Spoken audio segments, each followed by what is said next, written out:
Semana tras semana, la inflación sigue al alza en todo el mundo. Estados Unidos, China, Alemania, Francia, en general toda la zona euro, Brasil.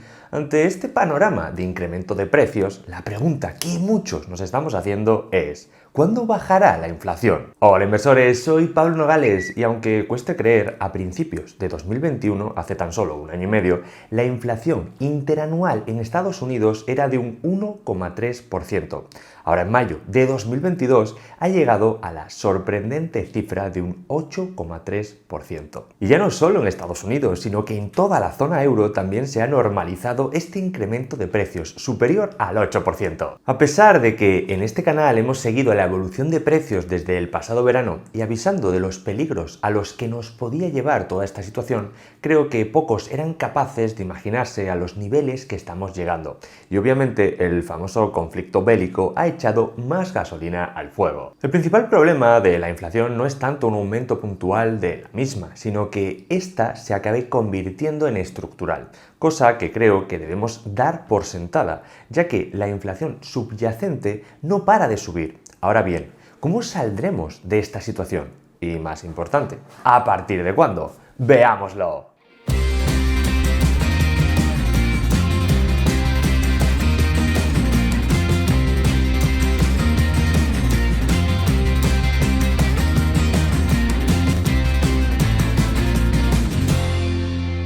Antes de responder a estas preguntas, quiero aclarar, por si hay algún despistado, que por un lado tenemos la inflación general, que en España se aproxima mediante el IPC, donde entran la mayor parte de bienes y servicios. Y por otro lado, la inflación subyacente, que descuenta de la general los bienes más volátiles, como las materias primas energéticas, gasolina, electricidad, gas, carbón, y los alimentos no elaborados, como frutas o verduras. Bueno, pues en el caso de España, si revisamos el IPC general interanual obtenido en mayo, nos encontramos con un 8,7%. Observamos así que ya llevamos 4 meses por encima del 8%. Pasando a la inflación subyacente, repito, descontando los efectos de los elementos más volátiles, energía y alimentos frescos, vemos que en mayo rozamos el 5%, cuando hace tan solo un año estábamos cercanos al 0%. Esto ya nos deja caer varias cosas. Lo primero es que la inflación se ha enquistado, convirtiéndose en algo estructural que afecta a prácticamente todos los sectores. Y lo segundo es que el conflicto bélico, aunque de alguna forma ha influido en este incremento de precios, no es ni de lejos el principal responsable de la grave dinámica que están tomando los precios subyacentes. Ya que recordad que la energía y los alimentos no elaborados no se tienen en cuenta en la subyacente, aunque por ejemplo las derivadas segundas de la energía sí. De ahí que una parte sí sea responsabilidad de la guerra. Esto mismo que ocurre en España también lo podemos observar en Europa, donde hemos llegado a una inflación general interanual del 8,1%, marcando un máximo histórico en la zona euro.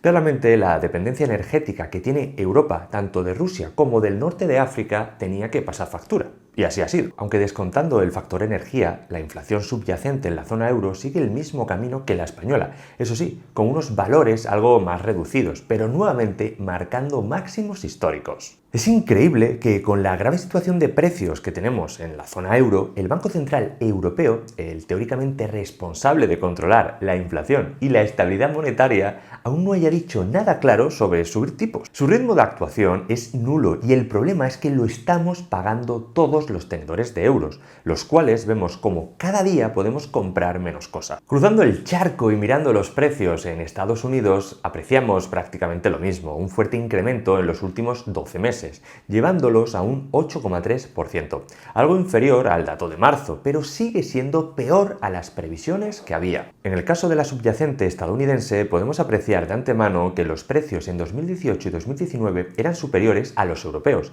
y así sigue siendo. En este caso, para abril se esperaba un 6% y al final fue peor de lo esperado, un 6,2%. Viendo estos fuertes incrementos de precios, resulta difícil pensar que la Fed vaya a suavizar la teórica subida de tipos que tiene en mente. Personalmente, espero que no paren de hacer subidas de tipos hasta llegar a entornos del 3%.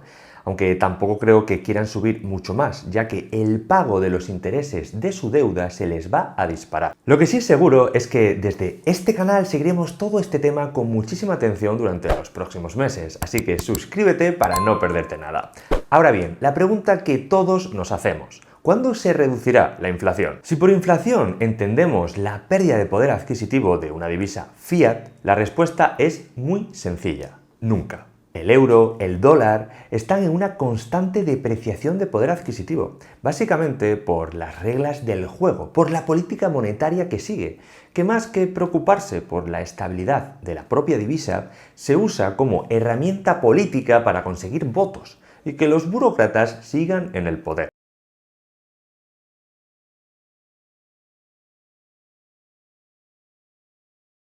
En el caso de asumir la narrativa oficial de la inflación, es decir, la evolución de precios de una cesta de productos definida a gusto político en un momento determinado, la cosa cambia. Hemos visto que el dato más usado y que guía la política monetaria, al menos en Estados Unidos, es la inflación interanual.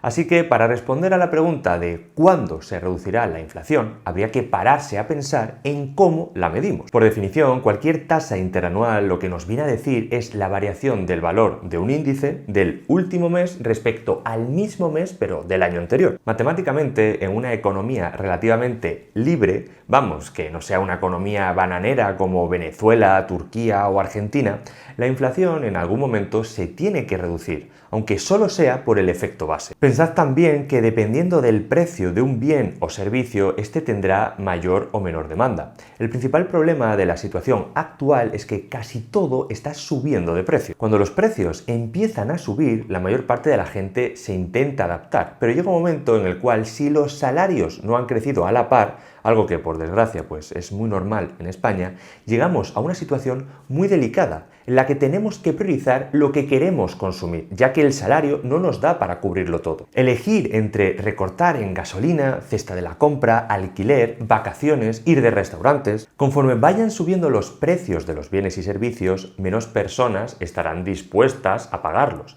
haciendo así que la demanda vaya cayendo, hasta que llega un punto en el que directamente lo que es la demanda desaparece, y es en ese momento cuando los precios se derrumban. Bueno, esto sería por el lado de la demanda. Si sumamos el grave problema de oferta que llevamos sufriendo meses con las materias primas y el colapso del transporte marítimo, la situación es mucho más peligrosa de lo que nos pintan. Con todo esto, lo que quiero decir es que cada vez estamos más cerca de que la caída de la demanda empiece, ya que muchas familias van a tener que priorizar un gasto por encima de otro. Aun a sabiendas de que esto va a pasar y va a ser muy duro para muchísimos hogares, me sorprende el sentimiento de euforia que percibo de cara al verano. Precisamente hablé de esto el otro día en la pestaña de comunidad del canal de YouTube, donde os recomiendo estar atentos, ya que cada semana hago un breve comentario de la situación actual. En el último lo que mostraba era mi sorpresa de que con la que está cayendo y hacia dónde nos dirigimos, noto que el consumo, al menos en mi alrededor, está totalmente disparado.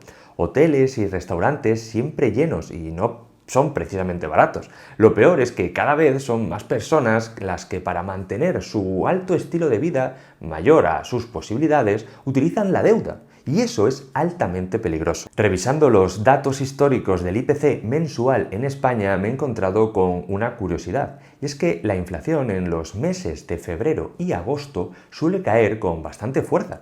Ya sé que la situación actual no es comparable, pero me ha llamado la atención. Ojalá en este agosto veamos una fuerte caída. Pienso que en el último trimestre de este año 2022 podríamos ver los máximos en el IPC, debido al precio que podría alcanzar el petróleo.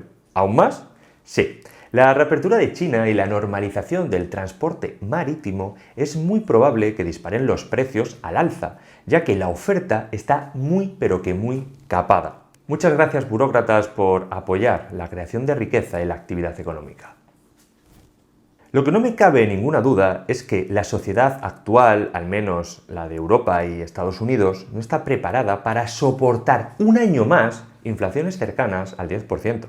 La Fed se va a ver obligada a terminar con esta espiral de precios, aunque tendrá un coste y será llevarnos de una desaceleración económica a una recesión. En este escenario, uno de los activos que protegerá nuestra cartera es el oro, Si os gustaría que hiciese un vídeo detallando más a fondo cómo se podría comportar este activo en una recesión, dímelo en los comentarios. Aunque si quieres ir abriendo boca, te dejo por aquí mi lista de invertir en oro. Y por aquí un vídeo donde aprenderás a calcular tu inflación real. La mía es cercana al 12%. Sí, en fin. Adiós.